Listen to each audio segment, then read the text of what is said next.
Hello, I'm DeEtta Balser. I've been a member here at the Eel River Church of the Brethren since 1979.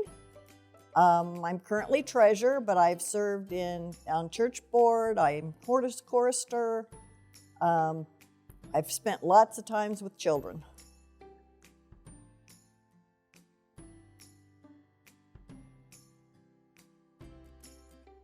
I grew up Presbyterian, and then when I was in college, I chose to come up to Manchester College, which was really the first introduction to the Church of the Brethren I'd had. My parents had been going to the Church of the Brethren somewhere around that time. So really my first experience was through the college. And to be honest, I didn't attend church much. I wasn't, it was kind of that freedom that you have once you're out on your own. So I didn't really attend church much. But once I left college, I knew that I wanted a Church of the Brethren. And we were first living in Silver Lake, and I passed this church and the West House every day, going back and forth. But the night that I stopped, I knew this one was a Church of the Brethren. And when I stopped to look at the sign at the West House or over there, the sign told me it was Lutheran. So we ended up back up here. Don't know why. And so this was really my first Church of the Brethren experience. And I used to be involved somewhat with the youth. I made sure Luther's kids got down to youth activities all over. And then, of course, I was treasurer at the district office for quite a while, and got to know a lot of the churches and things that way. The women's camp I've been involved in for many years. So very active for not being grown up Church of the Brethren.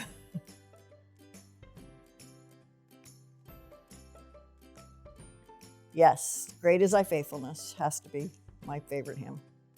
I have a lot of them, but that one stands out.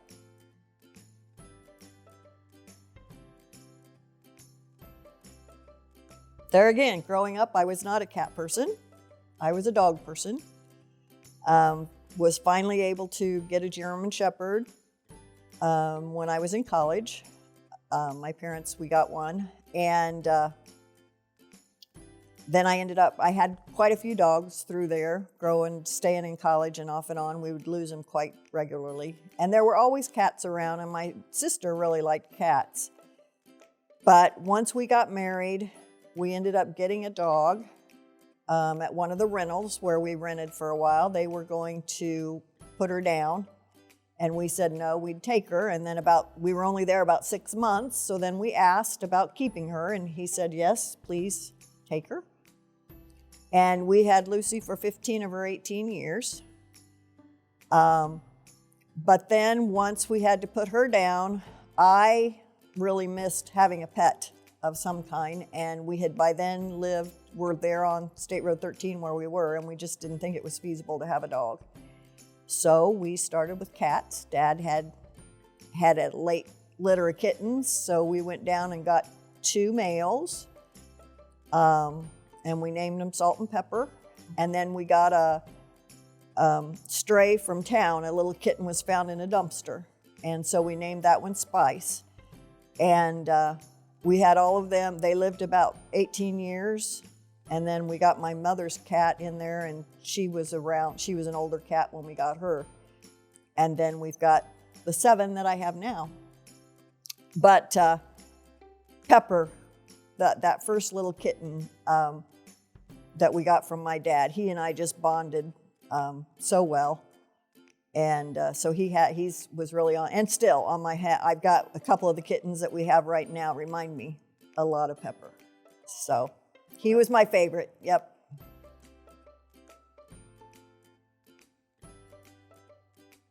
I do not miss work. I do miss some of the conversation with the girls in the office, but I do run up and see them, I'd say probably once a month or so. What I enjoy most about retirement is probably not having the time restraints, not having to be to work by such and such a time, and trying to work all your appointments and everything around a work schedule. It's much easier to have that open slot now and fill things in one at a time rather than working around a work schedule.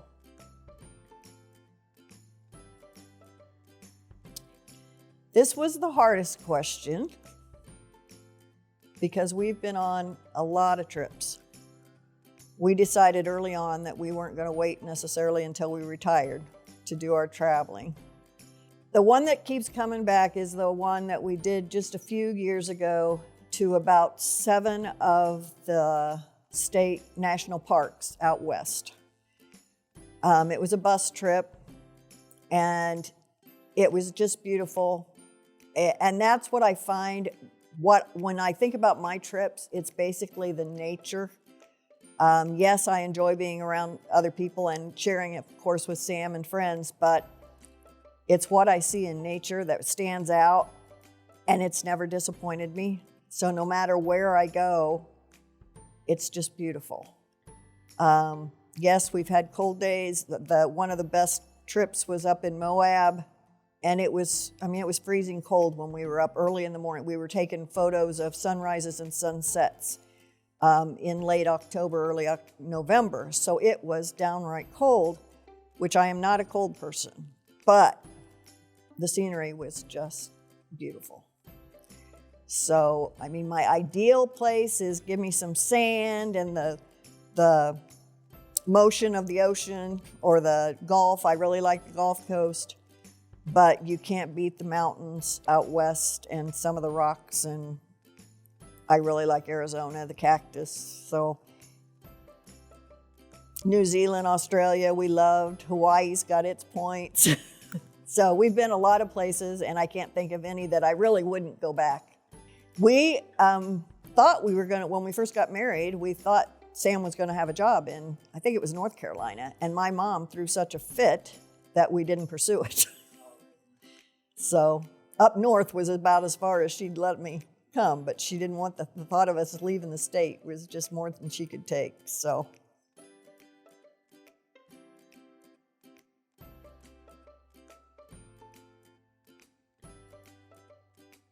I think it was an effort when we discovered that we were probably not going to have children of our own. I just made it a point to enjoy, to make sure that I had a relationship with children. And it didn't take long to see that a lot of times, whether it was at church, airports, shopping areas sometimes, that parents would get uptight right away if the child is not behaving in a way they think. And you can just feel and see, or at least I can feel and see the tension between them. And what I soon learned was if I would step in, things would calm down, even if it was just to get the child's attention and let mom go go get what she needed off the shelves or whatever. It's always annoyed Sam, especially the time that we were at the airport in Las Vegas, getting ready to come home. I can't remember. I don't think that was the red eye that night, that trip. But there was a baby just crying and crying and crying at the airport. I was pretty sure I'd had girlfriends that had had colicky babies, and I was pretty sure that's what was going on. And I could tell, just a young mother, nobody else with her. So I finally got up and went over and asked if I could help. And Sam thought I was going to have to take the child before we got, because the mother just plain disappeared. And it crossed my mind too, but she did come back. She just needed a break. And then I had like 4 other people when we were getting on the flight and in the airport and stuff, and a couple right after I took the baby, just say, thank you. So, but it was a thought. It was something I kind of planned on doing, just to reach out, because I knew I wasn't going to have that relationship with any of our own kids. So,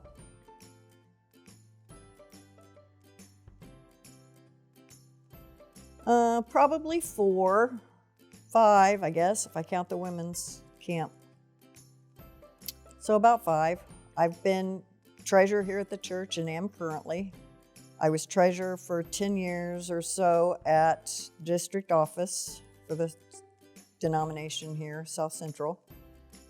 I was treasurer for One World, the One World handcraft store for about 18 years, I think. I think that's all. The women's camp, then it's not really a treasurer, but I've got the funds. So yeah, it comes naturally by being an accountant.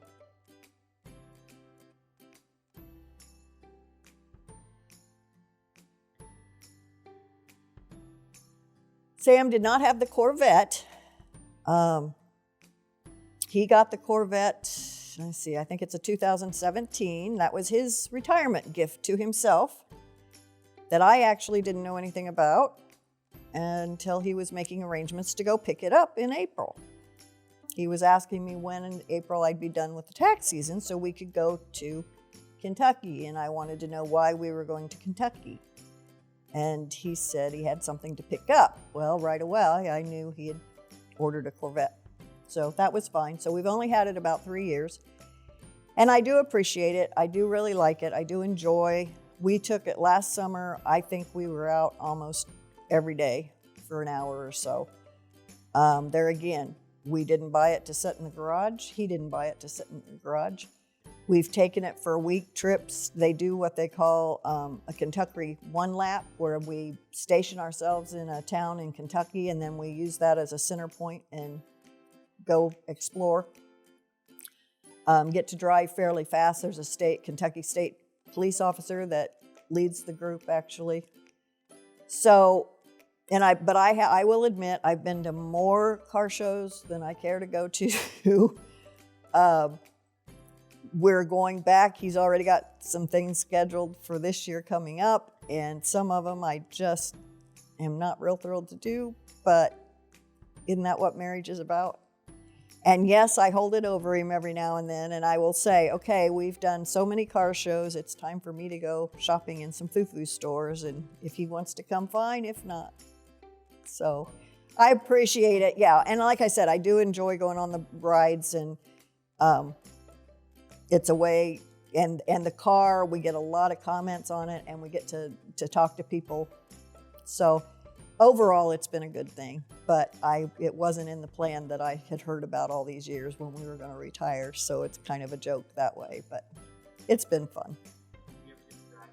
Yes, I can drive it, but it's just he and I. He's not let anybody else drive it. I don't usually drive on the trips. I can relieve him some if he wants, but normally, I mean, he likes it. We stop quite a bit because I don't know if you're aware, they're a little hard to get in and out of, and the older we get, it's difficult. And he enjoyed the first few, and we may do it again this summer. We took it around to some of the church members' homes.